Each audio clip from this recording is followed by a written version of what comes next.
ᱥᱟᱱᱟᱢ ᱠᱚ ᱡᱚᱦᱟᱨ Santali net set WBSSC YouTube channel पाहटा खन सानाम को सागुन दाराम और सागुन जोहार चलते तेना जहाँ टॉपिक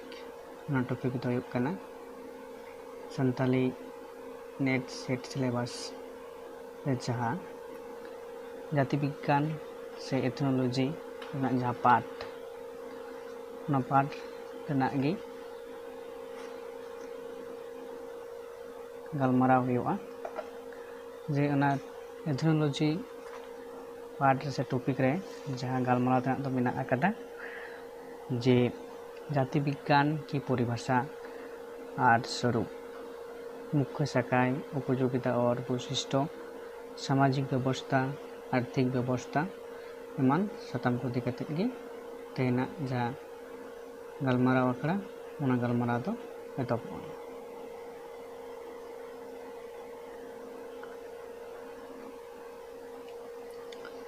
जाति विज्ञान से जाति साड़ेस से एथनोलॉजी जाति विज्ञान रेना परिभाषा इदी कते तेन गलोच हुआ परिभाषा को नेल हुआ अकोय ओका लेकान लायरी से परिभाषा को मेन कदा जाति साड़ेसिया पुरु रेना मिड नंबर रे ethnology is interest preliminary in the past history of people without written records and is therefore closely allied with archaeology. नोआ लायारी से परिभाषा दो इंग्रेजी ते मेना कदा बंग नोआ लायर दो मेन कदा लुसी मेयर उना रेना गे आरो संताड़ी ते तर्जुमा आकना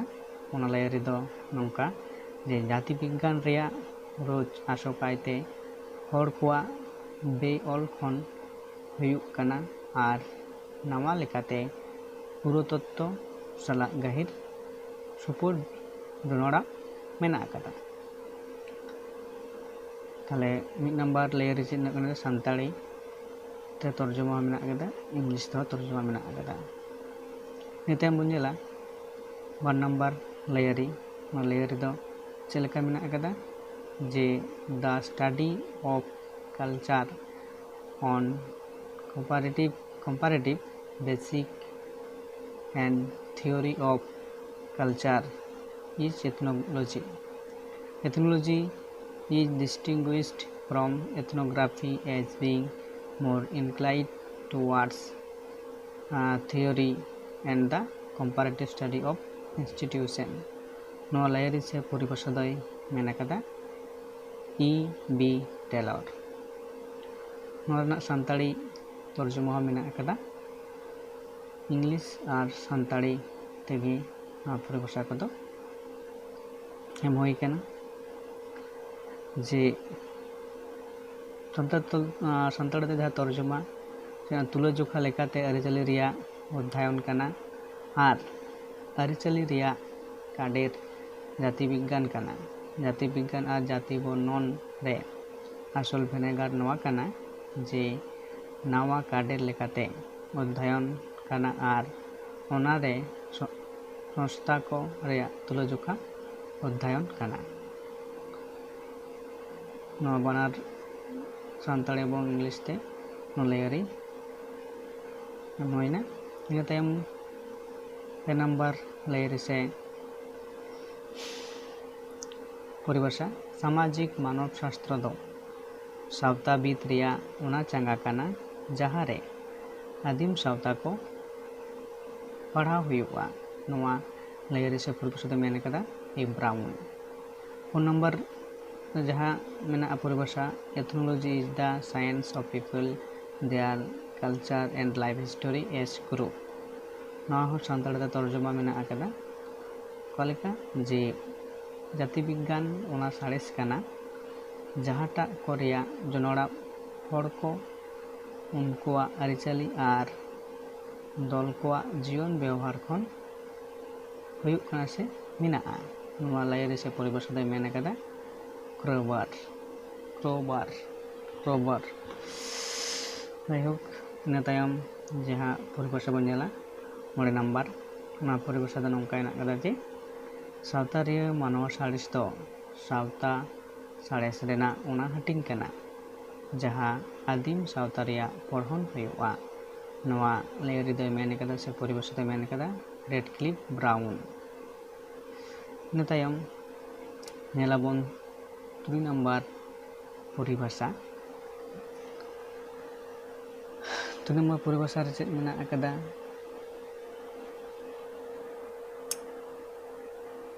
जे ethnology is frequently called the geography of culture नोरना Santali तर्जुमा जे एथनोग्राफी दो आयमा धाव अरिचाली रिया अतनक को मेताग कना नोआ लायरी से परिभाषा दोय मेन कदा टर्निंग हाई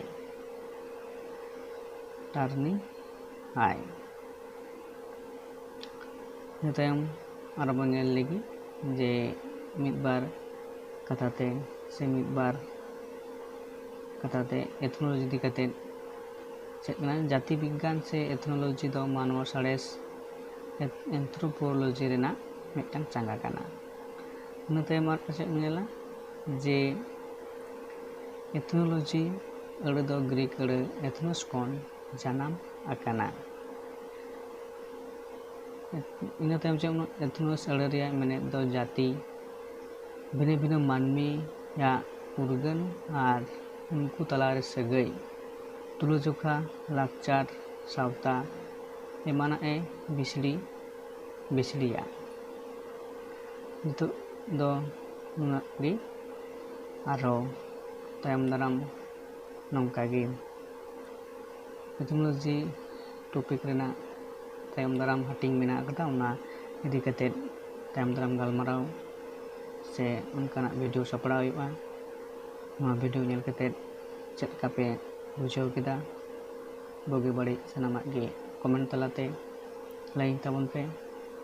और नवा वीडियो जास्ती कायते शेयर ताबन पे और नवा Santali net set WBSSC YouTube channel subscribe ताबन पे जाते आपे को लगे नवा वीडियो बनाव हुआ आपे चेकना वीडियो पे खोज कना उनकाना वीडियो गे बनाव हुआ आपे गड़ सपोर्ट और आपे लाइक कमेंट शेयर तलाते बड़ा हसन तबन पे और शेयर तबन पे सब्सक्राइब तबन पे नवा चैनल मानकान तेन दो ननकागे आरो तायम दाराम वीडियो रेबन रपड़ नेपामा।